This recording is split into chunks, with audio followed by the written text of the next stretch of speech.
ایوان شمسی زورا زاروکا امی دیسا سر نخوشی زاروکا بفترة گرمی دا بشتغلن ام بيجني دا نزلة معوية أو التهاب أمعاء بفترة دا وقت فرق حرارتي ديسا جم زاروكا ده ليكو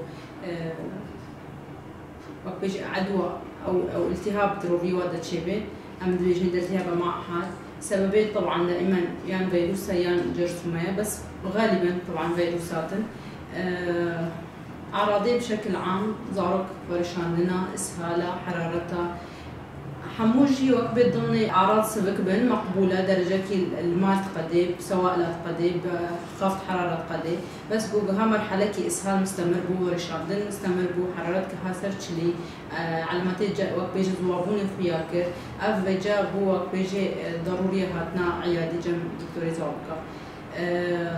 سببي وي بيختلفوا طبعا نقلة وقت بيجي خارنا لوتي بفيروس أو بوي جرثومة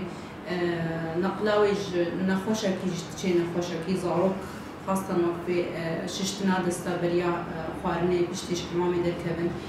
اف خارني مكشوف في السوكي اف حمود هلن جرثومة بنقلي زاروكي هري زاروكي قلتي كو جفاف نبي هيجي وضعك مقبول بي ام حمود شتي تعوضين باملاحة سواء اسهالة يمتعوضين باملاحة خافت حرارة هالقري حرارة قالك هبي يعني وقت تشتك مؤقت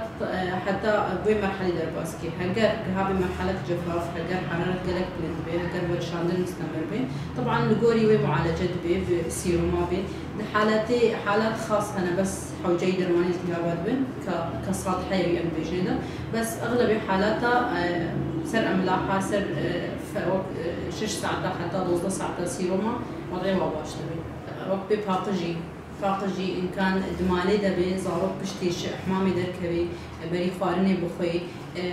قراد أو وقت بيجي فيكي وخضرة قلكي سببي وين إنه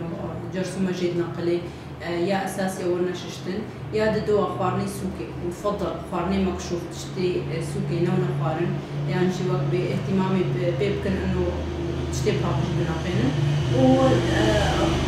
زاروك وتكبرنا فهذا وقت هي روضة مدرسة طبعا هافينا بلكي تشتي وعطلانا بس يعني وقت بيجي أوجي سببها تلقوا قالكي بنقلي فبلا زاروك بشكي